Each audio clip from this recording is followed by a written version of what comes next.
Hey everybody, this is Rydo and we are back with another recording of Hearthstone. Today is Friday, March 23rd, and we've got daily quests to do. Of course, let's see. Apparently can't trade this out, so we've got a little bit of overlap as far as winning games with the warrior, and a little bit of overlap as far as winning games with the rogue. So, the most efficient path would be to get 3 victories with the warrior, and we can alternate between warrior games and rogue games. And if I get 2 victories with the rogue games, I would then have 2 plus 3 to finish this daily quest, so those 2 would be done, and then there would be only 1 more victory with the rogue or druid needed here. Tavern brawl wise, we've already done that, so there's not really a great reason to do that. So I imagine we'll just have to see if we can find something with the warrior to win that we can win with. And I would prefer to get to rank 20 before the end of this month. So I am going to make the decision that's probably a pretty dumb decision to try to actually win ranked play with my Asian account. It's probably not gonna make anything better. After we get to rank 20, there's no hope to get to rank 19 even on my main account, so I'll move over to casual. Not that playing casual versus ranked play has shown itself to really mean much of anything. There's too many people who are good at playing Hearthstone, full stop, period. It's not a scenario where the good players go play ranked and the bad players play casual, which is something I would kind of prefer it to be. And the Blizzard's changing of how ranked play works isn't really going to fix the main thing that I would like it to fix, which is there needs to be new players and there needs to be scenarios where both people win. I think that's really what you've got to go with. Is as far as ranked play, make ties mean both players win, or make it when one person runs out of cards. It would be a total new concept in games to say, a game well fought, you both deserve a reward because you both ran out of cards and you both survived to that point. On top of that, if you did reward players, random ranked players, who wouldn't be able to team up and play against each other to manipulate the system like that, if you rewarded both of them that way, that would still be the slowest of the slow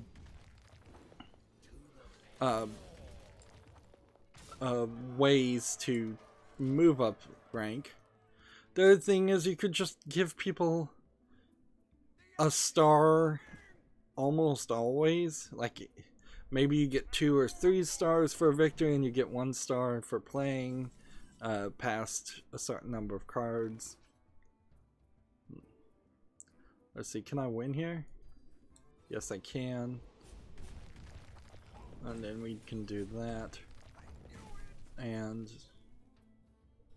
do I even need to do anything? No, just play a coin. And then attack. And then attack in the turn.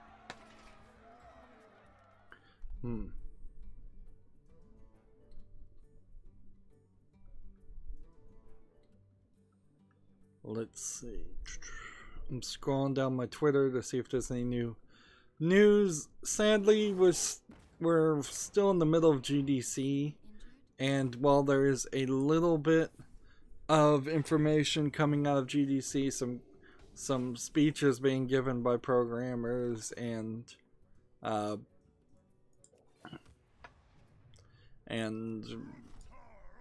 little reveals of slightly interesting things. For the most part, it's not actual informative news. I guess I'll just go ahead and attack here. I guess I can play this card. There's no real reason not to. So there's not a ton to say. It seems also that there is kind of an up and down with games being published, particularly when you start throwing out the publishers who are pretty consistently publishing garbage and flooding the Steam store. It's arguable that very few to nobody actually released a game last week that had real intentions of it making, or well, maybe not intentions, but had real chances of it being good or seen by anybody.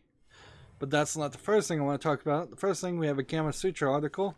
Apparently, Gran Turismo Sports had an ad that misrepresented the offline content, according to the UK Ad Authority.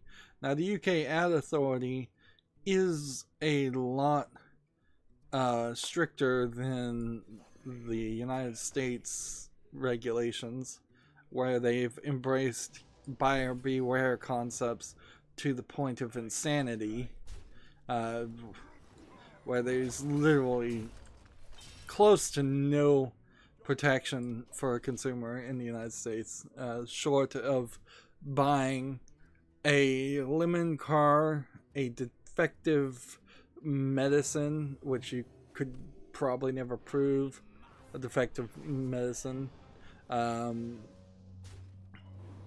Like, even the cigarette companies have been allowed to poison people in the United States for decades and decades, and they're still allowed to exist.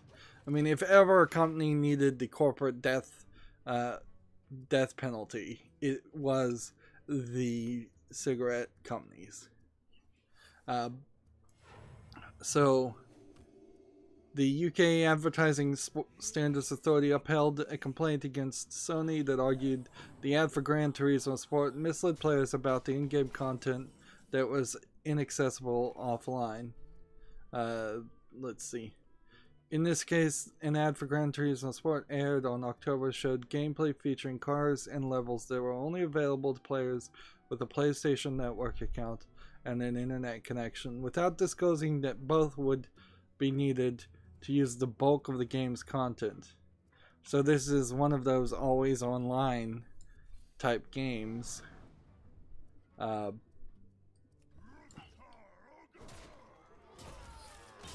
am surprised that won, because I don't even think this deck that I'm playing is designed to win.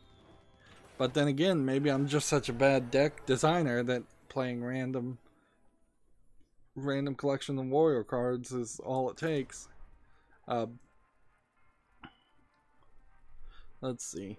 In response, Sony argued that an internet connection is not required to play the game, and that while the specific tracks shown in the trailer required online play, the same type of gameplay and similar tracks are available without internet connection. The company's position largely boiled down to the fact that the majority, roughly 75% of PS4 consoles sold in the UK, had been connected to the internet during the month that the ad generally aired, and that the average consumer would understand that an internet connection was necessary to make the fullest use of the modern multimedia technology product, some such as a game. That's BS. That is total BS. Like, there's plenty of games that, even on Steam, that has to be connected to the internet to download. I assume of my I'm almost up to 900 games on my Steam account right now. I assume of that almost 900 games, 99% of them would play. 90% of them would play without any content disconnected except for the multiplayer. This clearly is part of what they were pushing, and they've kind of given up on pushing the concept of having always online content, and they've just moved into microtransactions, which is always online content plus pay us money. For the fact that games are getting better visually and audibly, and maybe you can argue that they're getting better even in their storyline. I'm not sure if that's exactly true. Battlefront is probably a great example of a game that didn't even bother to have storylines. Most of the first-person shooters still don't really bother to have much of a storyline. When you have a storyline-based game like Hellblade Senua's Sacrifice, then the gameplay suffers. So there's a level of lack of progress, I guess you'd call it, in the video game industry. Yeah, I can't really swear that games have gotten better. I think they may have gotten worse. They've gotten prettier. They've wrapped their garbage elements in a pretty little bow, but at the core of it, I think the games have gotten worse. Let's hit this one.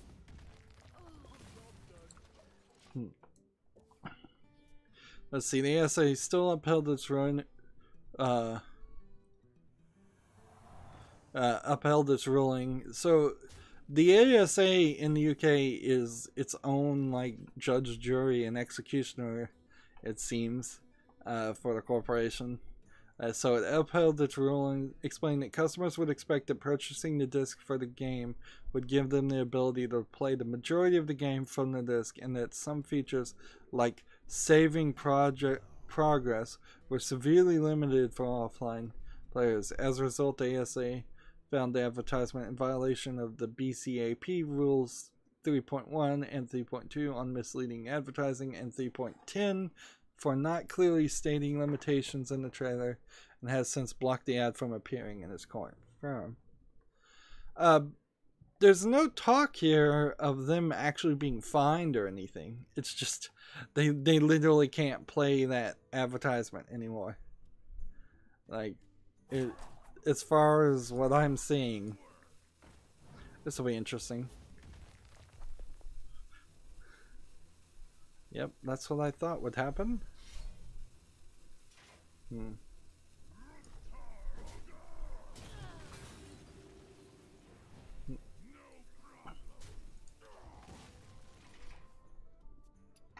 So yeah, don't have an always online game, particularly for a racing game. There's no reason for an always online racing game.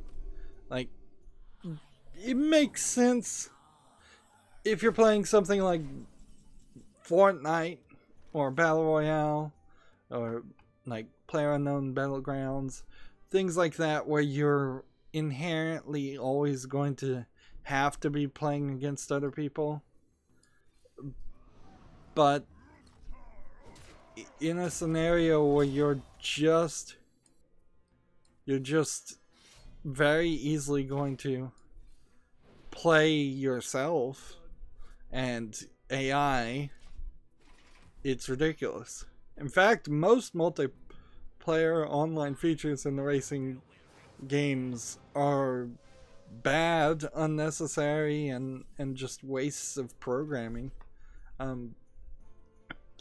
Having now played Full Throttle the second time and listening to the developer's commentary and hearing Tim Schafer talk about how bad a production lead he was, and uh, he let the budget get up to $1 million, which was ridiculously high for that time and that type of game. It's, I mean, you very easily are not going to spend $1 million to make a point and click adventure game, even today, even if you're going with the highest of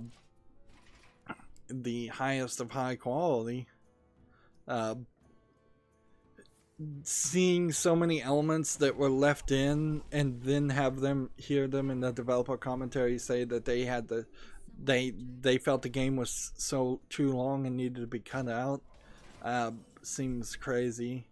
Them saying that the game was too long and needed to be cut down is really crazy, because the game's not really that long compared to like a 60-hour game, or even what you would generally expect from a point and click adventure, because there really is no point and clickness in Full Throttle. You never combine any items in the inventory with any other item in the inventory. That's something they set out from the beginning to ensure. You never have any conversational puzzles that you have to do.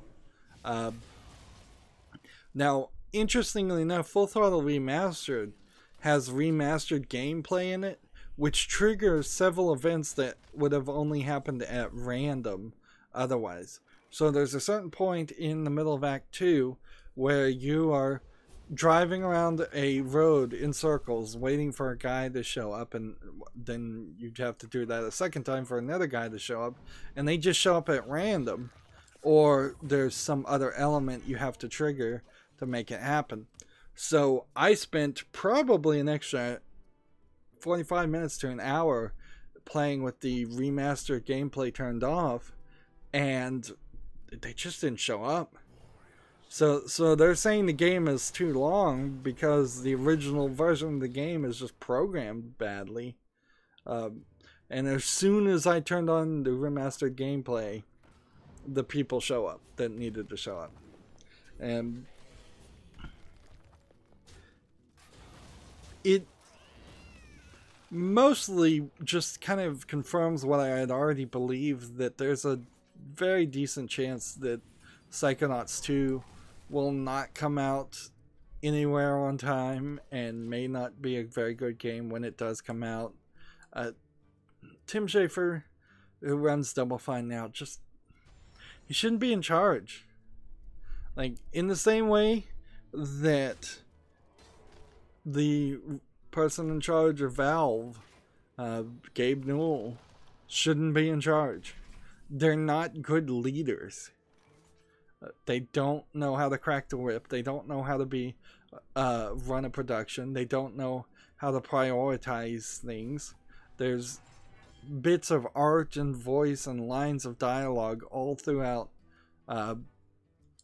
Full Throttle that didn't need to be there, where actual gameplay that would have been expected, as it was the game right after Day of the Tentacle, are missing. Like, the game is so opposed to doing things the way a point and click adventure game should have been done, that it goes in the opposite direction and becomes a weirdly paced, weirdly designed game. In fact, Full Throttle was, at the beginning, they thought it was going to be an MTV cartoon, like Liquid TV television cartoon that happened in the 90s. If you've ever heard of Aeon Flux, they were thinking Full Throttle was going to be a cartoon like that, and they were talking to MTV. But as soon as that fell through, they should have shifted very quickly into making it a game. Instead, they filled the game with cutscenes that should not have been animated at that point. It seemed almost like they had animators animating scenes in a linear order and complete scenes, where you, in video game development, and probably even in some animation development, you would have had them say, look, just draw this main character. Let's get you really good at drawing the main character if you're the character artist. Draw these items. We know we're going to use these items a lot. Like the bike. The bike will be used a lot in Full Throttle. So draw roads, draw rocks, draw bikers. Draw things that we could cut and paste and put at any point in the game. But don't animate the first credits intro that's extremely long. Don't animate the cutscene after that does even more setup. Don't animate the cutscene after that does even more setup. They had at least 15 to 20 minutes of cutscenes at the beginning of that game that one assumes would have been episode 1 for that MTV show, like a completely finished pilot project that even if it was completely finished and shown as a pilot, they needed to cut all of those cutscenes into several different other places where it would have been better used, so they didn't have to make any more cutscenes for the rest of the game. Whether you use flashbacks or just having characters say things or do things at different times. PC Gamer has an article that cryptocurrency is coming to gaming. No, it really isn't. Like I've seen some of the reports of GDC, which apparently is open to the public, or for the most part. And there are a lot of back-end server services promoting themselves and cryptocurrency things promoting themselves. But here's the thing. It's just not going to happen.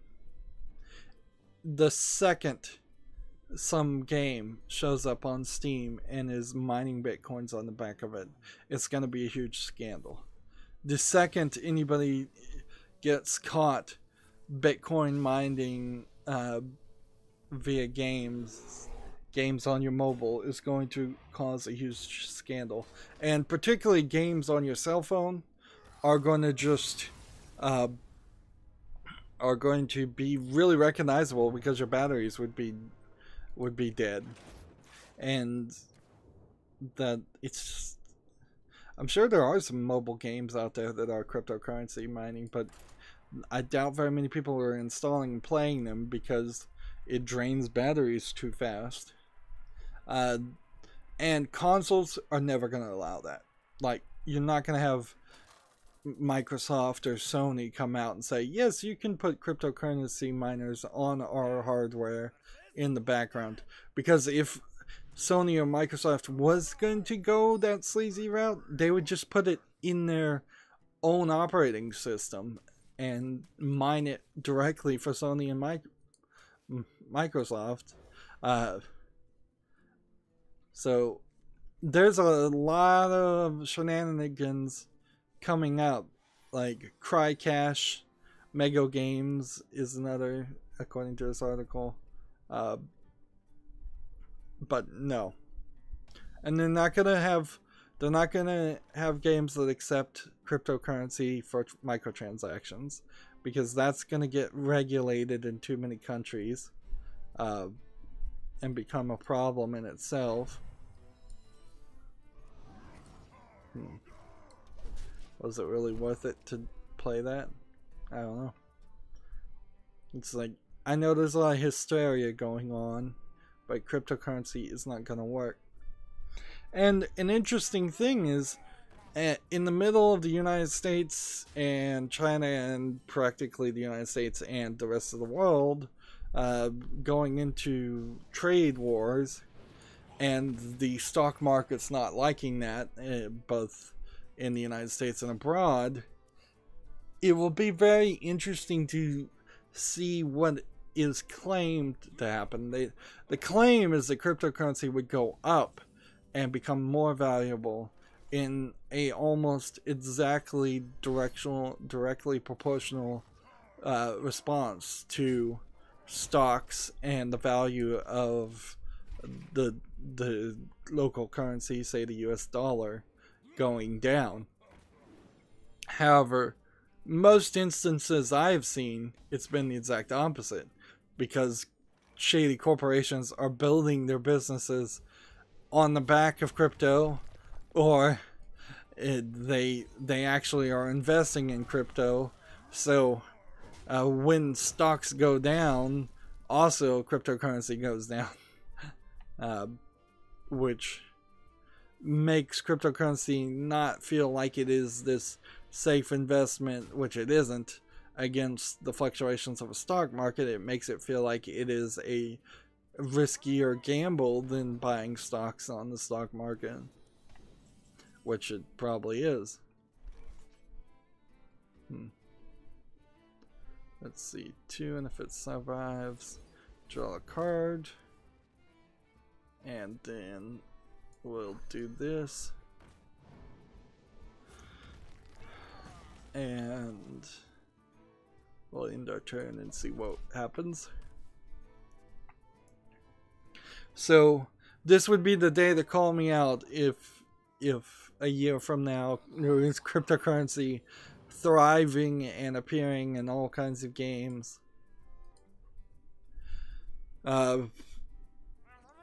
Arma 3, moving on to the next story, Laws of War DLC apparently has raised $177,000 for the Red Cross.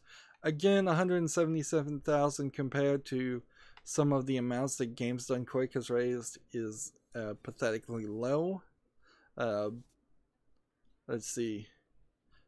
It's not a terrible thought, though.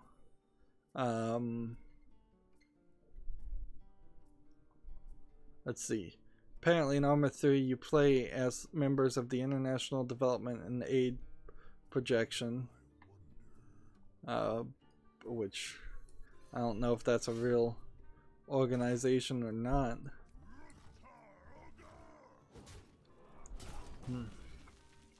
Let's just go ahead and save ourselves some life. Let's see.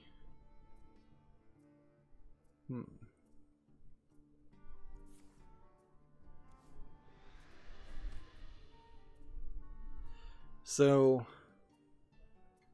they rounded the number up to 177,000. Later in the article, it says that they donated $176,667, which is a much more realistic amount to believe, to the International Committee of the Red Cross, which is, I believe, the better Red Cross to donate to, because I think the American Red Cross is not as efficient.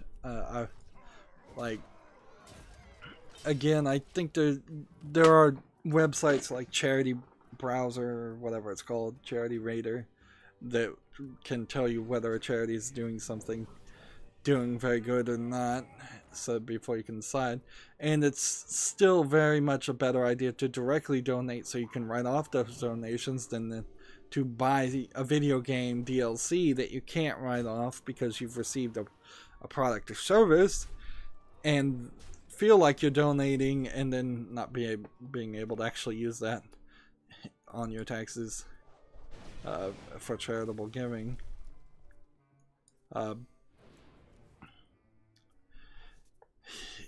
I do kind of want to applaud Arma 3, though. We need to see all games, particularly violent games, donating to education, donating to the Red Cross, and peaceful initiatives or attempts to increase the peace in the world.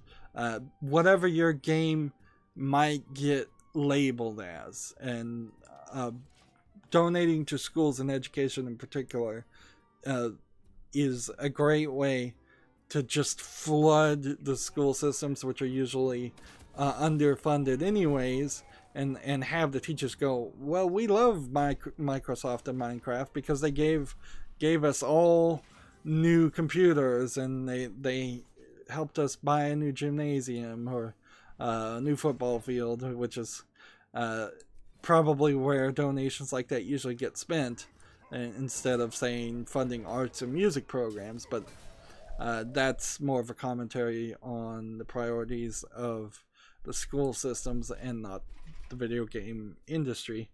But they should go hand in hand and try to donate as much as they can to schools, to anti-war things, anti-violence programs, anti-bullying programs. Once they have their money lobbied in the right way, it's really hard to get old people who don't play video games to immediately believe that video games are causing violence and causing school shootings. Right now, instead, there's just the ESA kind of digging in its heels and not really doing very much to fight things.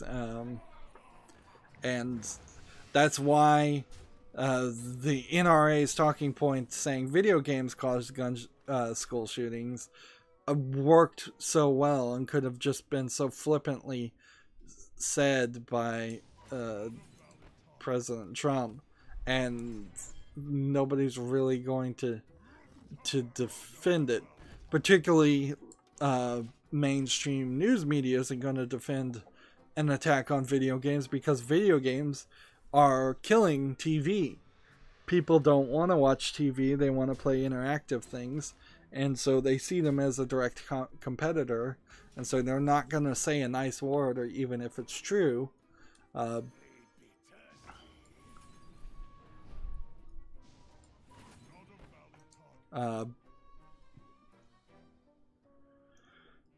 So the video game industry really does need to lobby. I think they need to lobby on a more like grassroots effort, not specifically going to Congress or, you know, federal levels, because there really aren't going to be any federal laws that hurt video games. It's going to be at the state level, it's going to be at the city level, it's going to be people who are trying to get their name out there to get into Congress. So that's why we saw, like in, what was it, New England, New Jersey, no, it was a Rhode Island, was trying to pass a law which would have affected, frankly, maybe 8 people. Hawaii is trying to pass a law. A lot of state level people trying to pass laws against video games. Lemon Lover came on, said, I started my own crypto called Sour Yellow Fruit Coin. If anyone is interested in investing.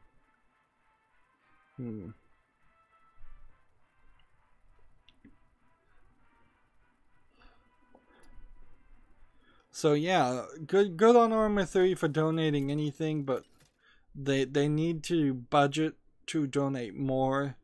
All video game companies, because less than $200,000 for a company for video game companies that just by default, even if you're a small indie video game company that's just one person, just by default, the assumption is that you made millions and millions of dollars. And so if you're not willing to pony up at least $1 million to catch people's attention, you haven't caught my attention either.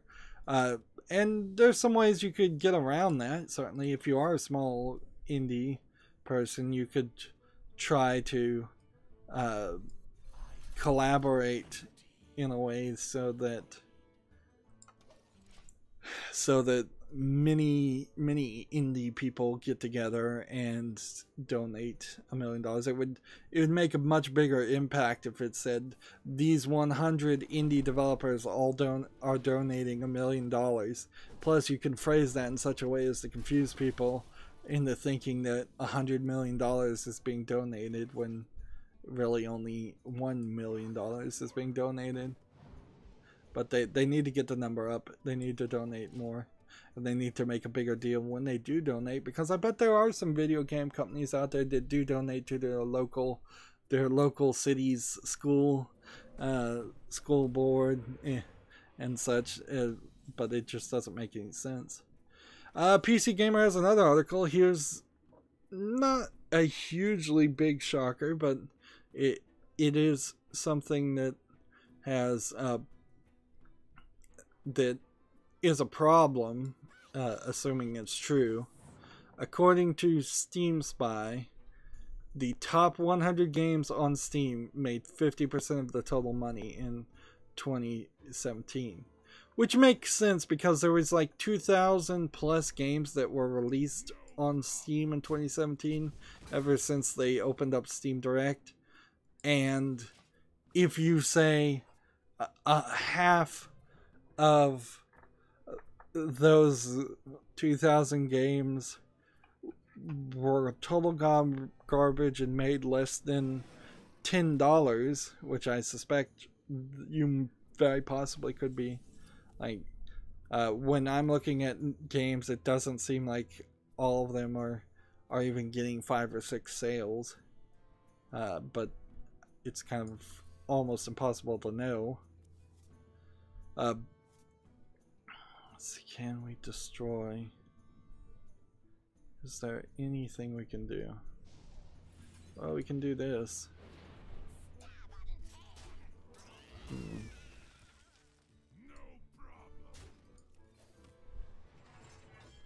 Yep. Let's see. Oh, I'm totally wrong. It wasn't 2,000. It was 7,696 games released in 2017, and 0.5% earned half of the total cash. Well, that doesn't make sense.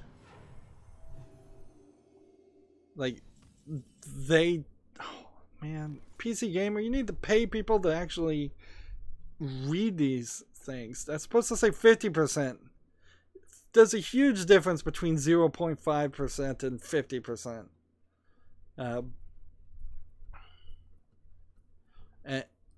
It seems right that 50% would earn the total cash, honestly. And when you look at how the Steam store is set up, it totally seems like that would be accurate. Like, when you go on that front page, they only really point you towards the same major games. Let's see. They say 0.5% again. Let's see. Those 100 games made up 0.5% of all titles. So, okay, I see what they're doing here now. They're saying, of the about 8,000 games, the top 100. And, yeah, you would have to go to page 11 of recent releases. And that's just for games. And filter out any DLC to see anything above the top 100.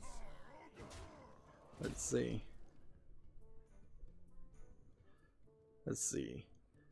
The 7,696 games that came out in 2017 equate to 39% of the overall 21,000 games available on the service today, which I'm not sure where that really boils down to.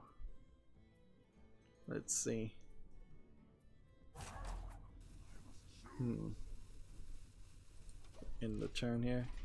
Let's see. Is PUBG takes the top spot. Cuphead takes 20th place. Let's see. Divinity Original Sins is in 7th place. Rocket League 18th place. I don't know why they listed this in different ways. Let's see. Nier Automata 12th place with $29 million. So yeah, Platinum Games, if they made $29 million on Nier Automata, they'd be a great person to deal out $1 million to education violence, whatever. Start your own charity even. Then you don't have to donate as much as you seem like you are.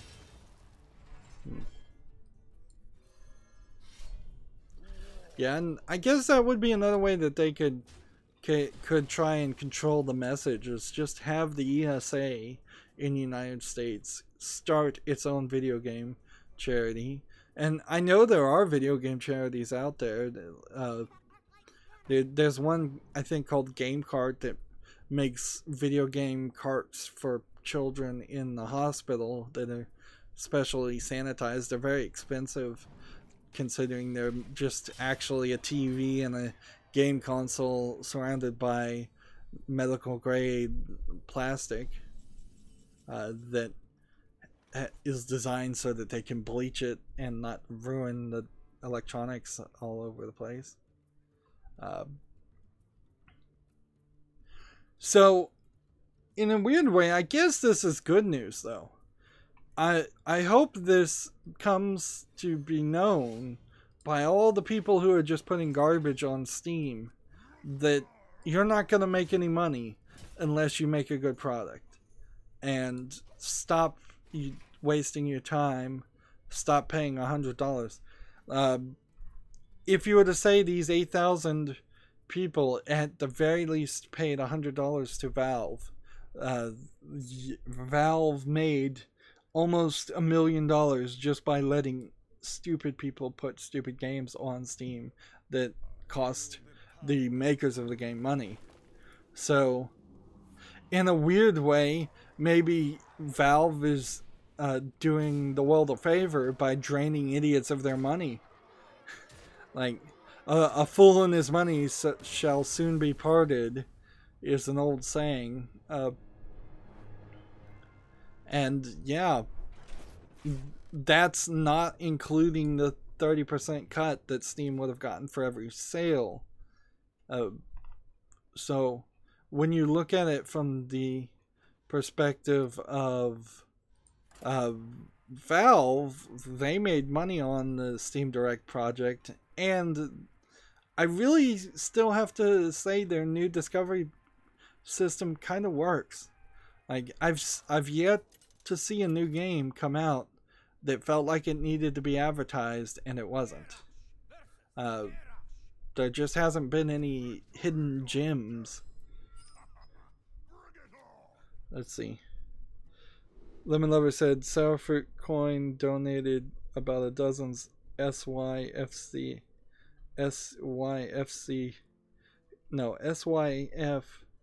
coins to local charities in the 2017 fiscal year.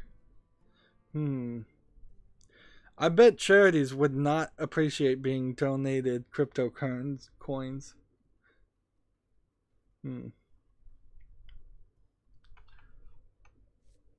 There's a lot of things about initial coin offerings that the Security and Exchange Commissions are looking at, where people are making these worthless currencies and then selling them for real money so that people will invest in their companies with initial coin offerings. So if you bought shares in this worthless company that's not making an actual product or service, you'll get like 1,000 coins that are actually worth nothing.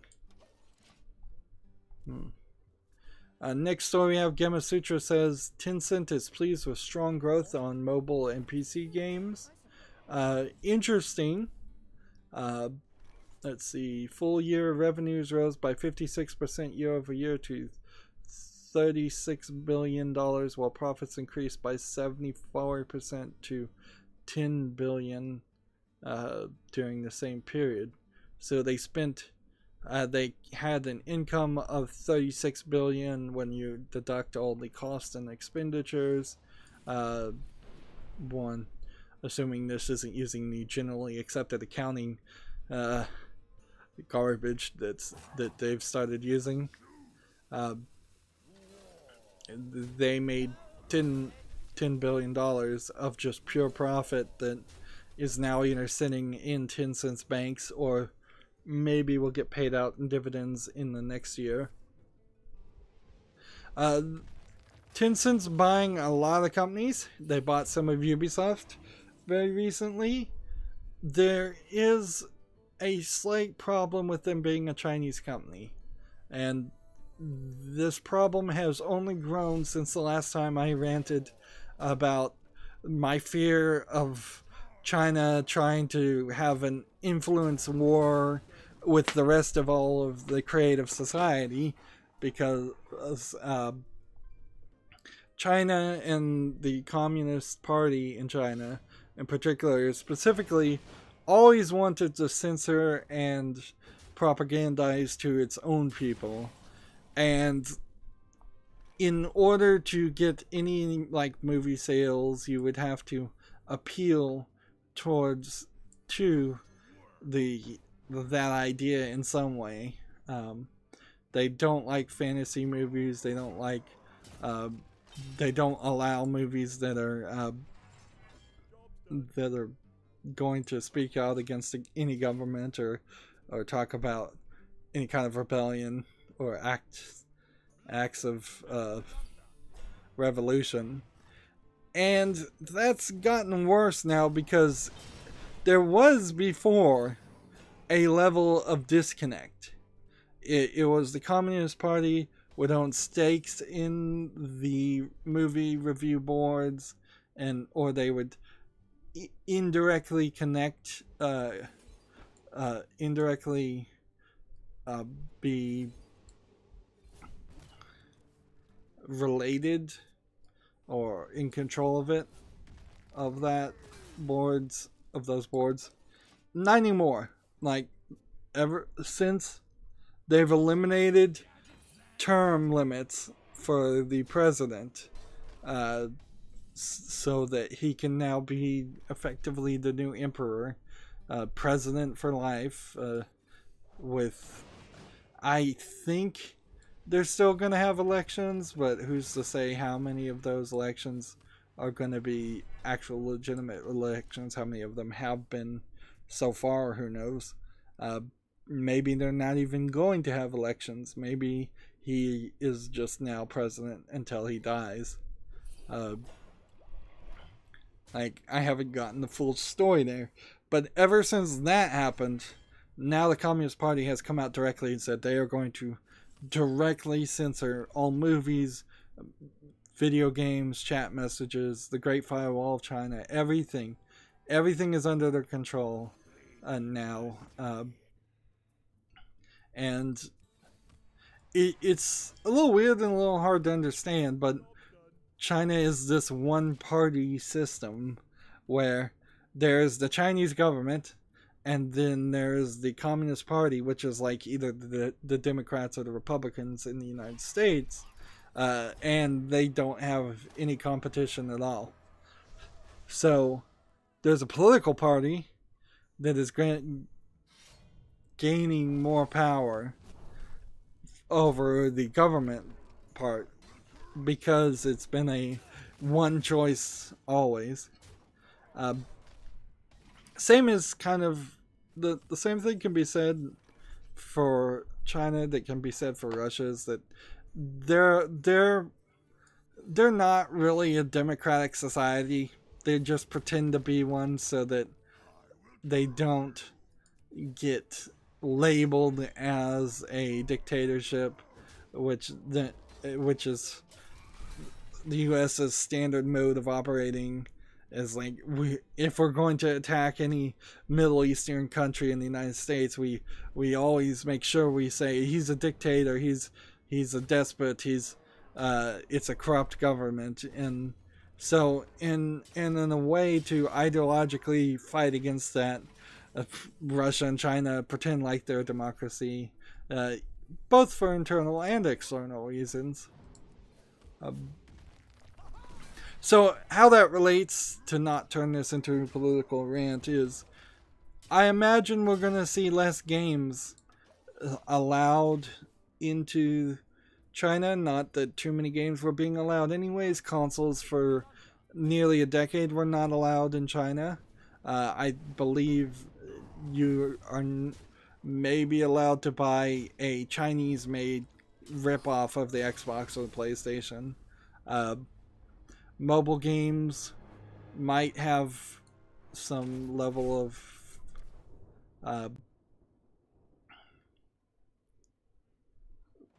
let's see if we can get a druid victory.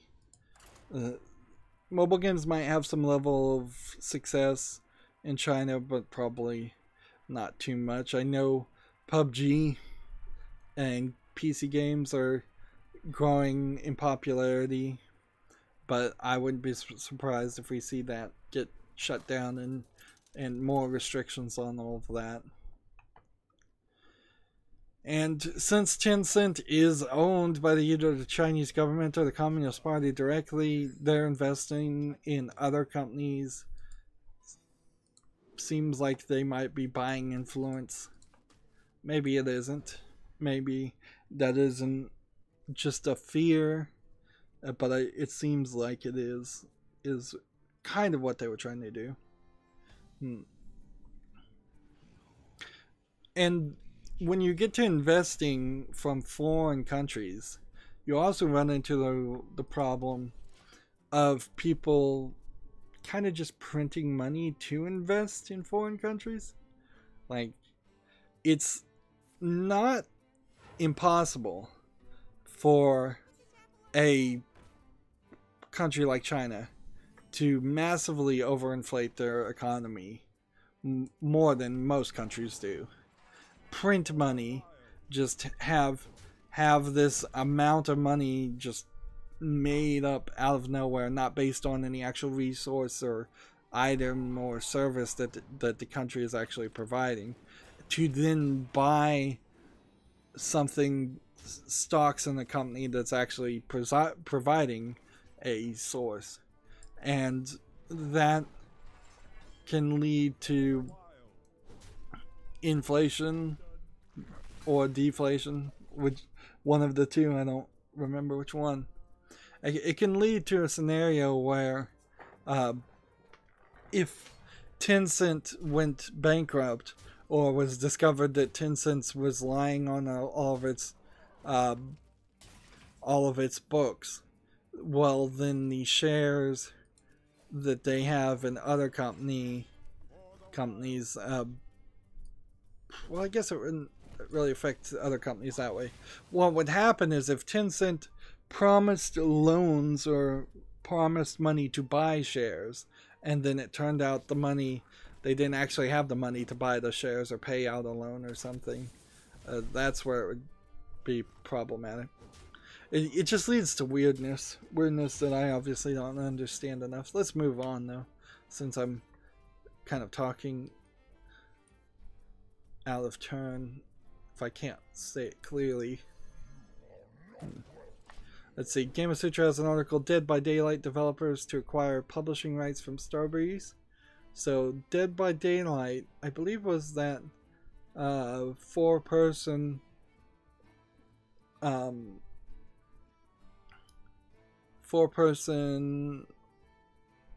against one serial killer game, if I'm recalling correctly, that kind of like the Friday the 13th game that came a little bit later, and I believe there was another game like that too. It seemed like that was going to be this whole new genre, but it didn't really work. So the developer of Dead by Daylight was Behavior Interactive. They've agreed to purchase the publishing rights to the title from Starbreeze. Starbreeze being the company that is trying to be a publisher more than a video game developer, and that might work for them, it might not. Behavior will shell out $16 million to acquire the rights to the popular survival horror title, which sold over 3 million copies and pulled in over $41 million since launch. Ooh, I didn't know it was that popular. Starbreeze will receive an initial payment of $4 million, while with the remaining $12 million to be paid in stages as royalties. The Swedish publisher will retain control over the game's payment streams until the transaction is complete. Although Behavior created Dead by Daylight, Starbreeze helped development along by investing around $2 million in titles. So they're having to pay Starbreeze to have the right to publish their own game, which happens a lot in video games, and it's crazy. I would prefer a world where people could just make their games and release them and not have to worry about trying to fund their games to the point where they have to sell their very soul in this instance to a publisher. That's a problem with publishers in the old days, but now indie publishing has become a lot more durable. THQ made a lot of money being a publisher, in particular,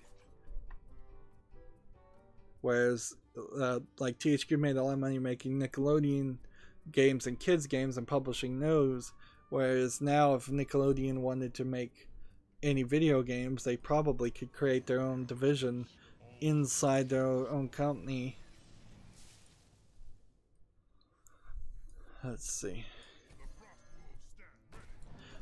I mentioned THQ and Nickelodeon because THQ Nordic, who clearly at this point just wants to become as big and bloated as THQ, has made an agreement with Nickelodeon to re-release some of the old Nickelodeon games, which is crazy because I don't know who really wants to play like a Rugrats game.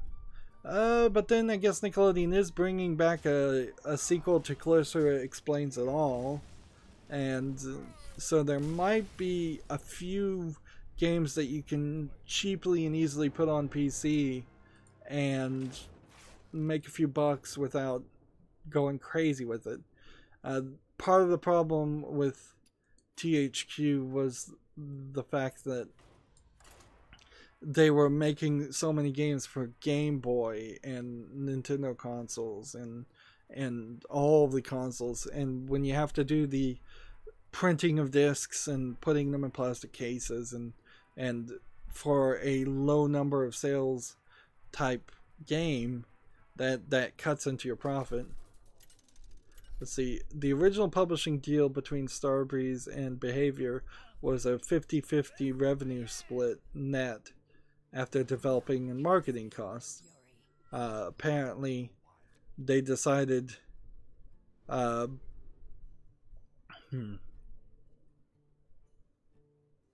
let's see.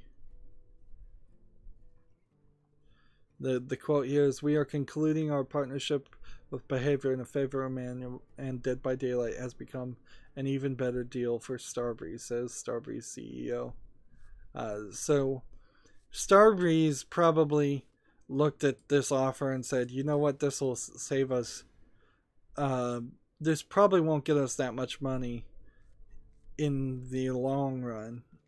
Whereas Behavior feels like Dead by Daylight may be the only thing that they can get money from until they release their next game.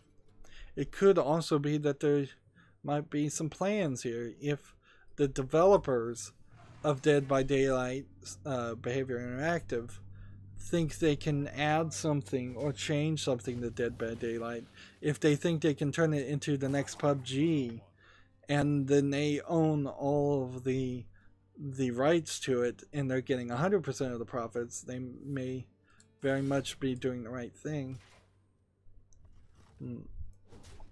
Alright, I'm looking at a game that came out March 23rd, no reviews, called The Bridge.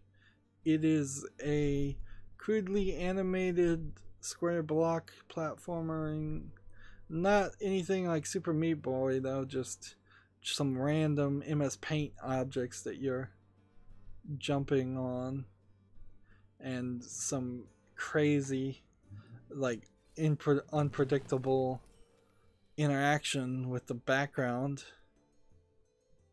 Let's see, this, and this. Yep. when you see a game like this, it does have a movie that's saying something, but there's nothing here that would make you want to pay the 60 cents it's available for, with 40% off the day out. It claims it has a Metacritic review of 74. Like, let's see, read critic reviews. It's like one user, no user score, no score set. So Metacritic kicked out whatever 74 score they gave themselves. But apparently that doesn't translate to the Steam database plugin.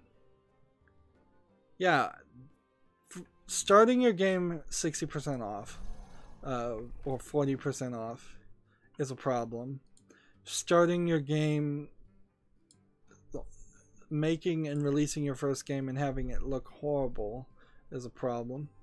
This is the only game that has ever come out on Steam by this developer, Nick Games, but it's being published by Robot, and they have several like generically named MS Paint looking games. So another piece of garbage. I would say, I don't even know if you call it an asset flip. This the next game we have is SAS versus Zombies from Nicolita Ghost RUS Games, which has been flooding the Steam store lately.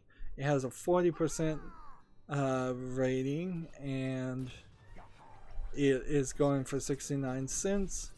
Or you could buy all of the Ghost RUS games for $30. Let's see. Here's our negative review. SAS vs. Zombies is another fake game from Nikita Ghost RUS. You play a generic soldier facing cardboard cutout zombies. You battle the zombies in a small section of a large empty map where low quality assets have been dumped with no care in the center. As always, you can run until you walk completely off the map and fall into oblivion. When you're trying to rip people off as fast as can with fake games, who has time for quality control, right? Just pump garbage out as fast as you can and hope some poor fool buys it without checking up on it first. That's the business model of Nikita Ghost RUS, who has released 13 fake games in 2018 so far, and we're only in March.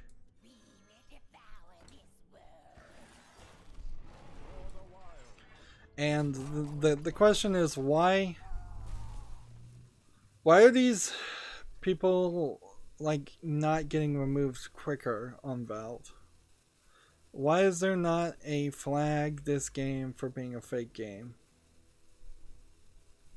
Let's see.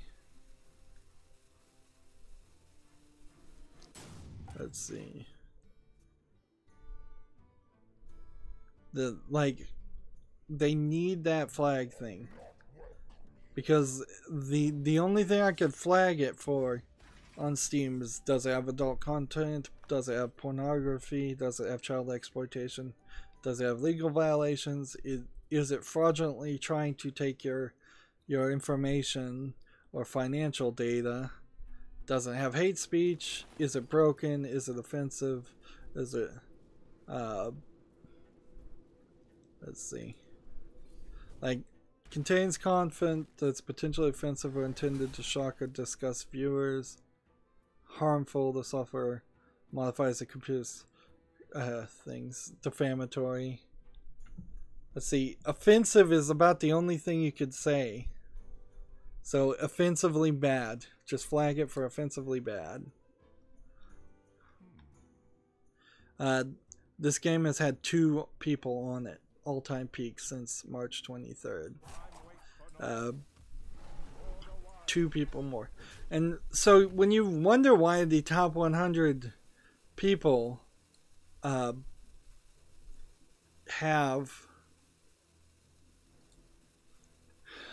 made half of all the money, it's because there's so many of these fake games like out there. That's like, of the 8,000 games that were that were released in 2017. Less than 2,000 of them should have been allowed on Steam. And I don't know how you do that. I think maybe they need to bring back something like Greenlight, but a better version of Greenlight. In fact, it wouldn't be a terrible idea if Valve just every year said, this year we're going to bring back Greenlight and it's going to be better. And then if that doesn't work, you go, next year we're going to bring back Steam Direct, but it's going to be better.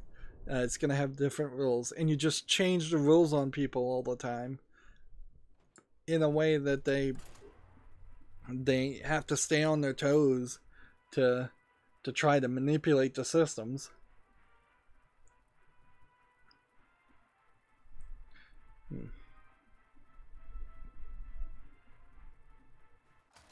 Living Lover says, are you kidding me? All Real Monsters on Super NES Classic.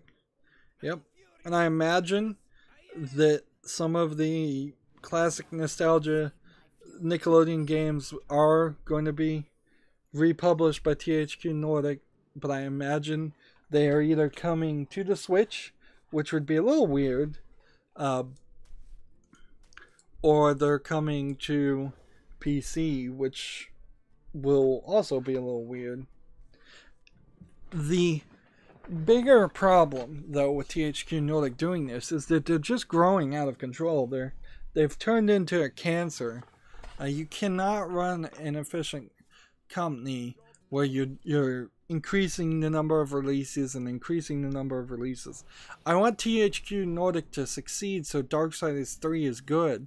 If they're putting more and more of their attention towards publishing and re-releasing things like the Black Mirror remaster, which nobody was really going to play that at all, or the re-release of The Raven, which nobody's ever heard of that at all, like, that's production time and money that's getting taken away from the good games that THQ had. And THQ's ratio of good games to bad games was pretty low, despite the few nostalgically loved games. This will be our last game for this recording, by the way. I think I may have all the victories for the Game Developers Choice Awards. So, Best Audio went to Legend of Zelda Breath of the Wild. Best Debut went to Studio MDHR, the makers of Cuphead. Best Design went to Zelda. Best Mobile Game went to Gorogoa. Innovative Award went to Gorogoa. Best Narrative went to West Remains of Edith Finch. Best Technology went to Horizon Zero Dawn.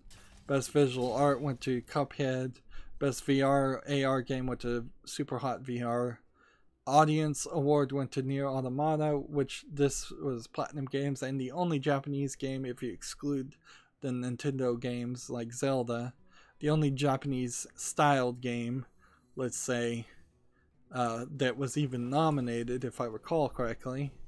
So, according to the Western awards, Japan did not make any good games in that year, 2017. Game of the Year went to Zelda.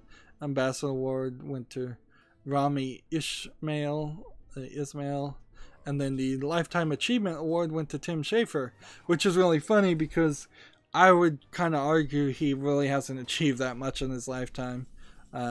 Making and working on a couple of good LucasArts point-and-click adventure games, and then starting Double Fine and managing to keep Double Fine running while not really releasing any breakout hits, like and still struggling to get out Psychonauts 2. I have no idea who Rami Ismail is. Let's see if I can search him. Let's see. Rami Ismail is the co-founder of Vlambeer, accepted the games industry's highest honors, the Game Developers Choice Ambassador Award, for his working in speaking out against injustices and raising awarenesses about them. Okay, so the Ambassador of the Year World is an award for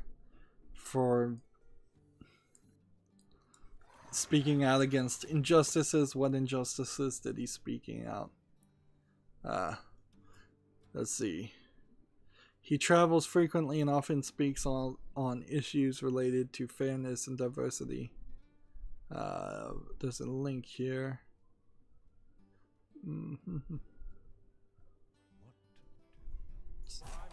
See, I don't want to just say this Ambassador of the Year. I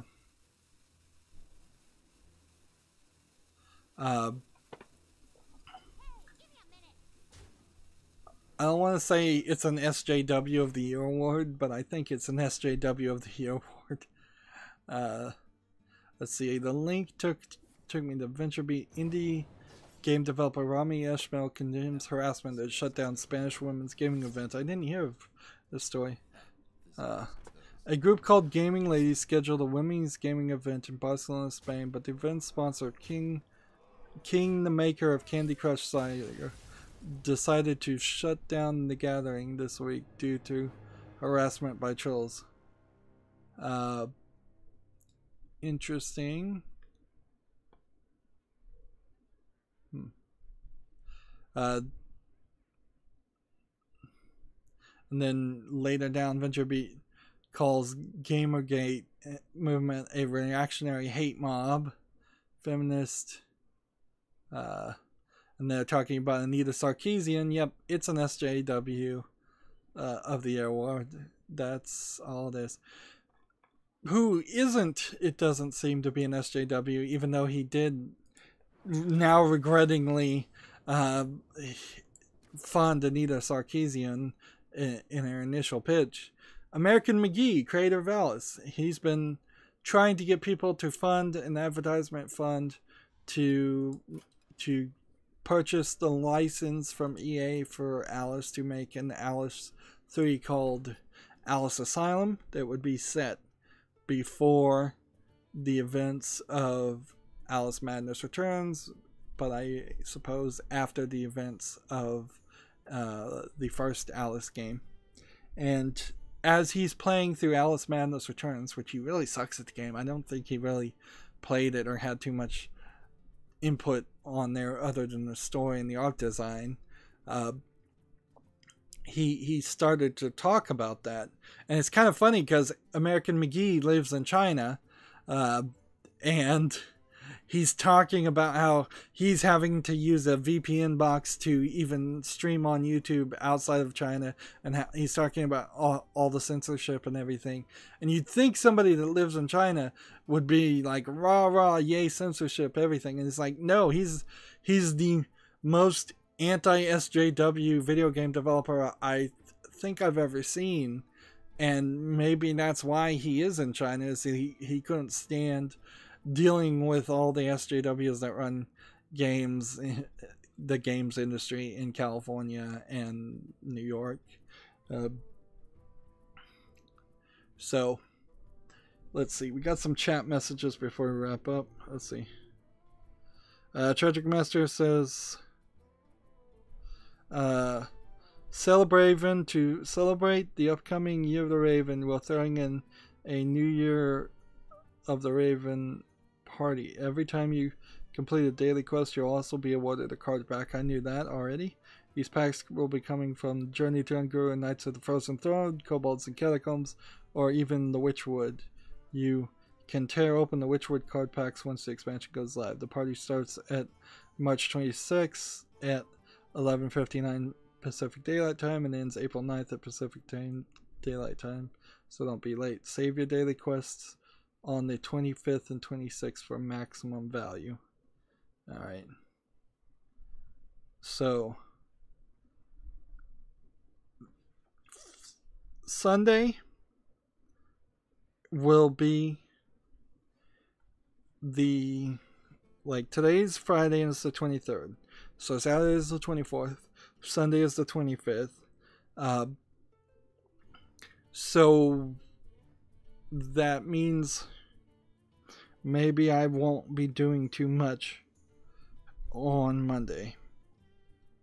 But I did know this was all happening, and I was going to figure that all out, Tragic Master. But thanks for directly copy and pasting that information into the chat, because that certainly will help other people, and it helps my channel every time somebody puts in any comments on my chat. So yeah, thanks for the reminder. This is a good place to break up. It's actually not a very good place. Like, I don't even know. Like, since this is all victories, and I just don't feel like I'm gonna make enough progress here, I think I'm gonna skip over to the European account. Like, and because I'm thinking post show, really long post show today, which sucks because I was gonna try and play Riven. I played Abduction with their new add-ons, and I'll talk about that in the next recording. But yeah, at this rate, getting victories is not happening, and this is just going to be one of those bang your head against the wall type days. That's it for this recording. As always, I ask you to like, share, subscribe, comment, and watch every second of my videos. If you want a friend to follow me on any social media sites, there's a whole bunch of links down below in the description box. If you want to support me, give me something on Steam. Thank you for watching. Have a good evening.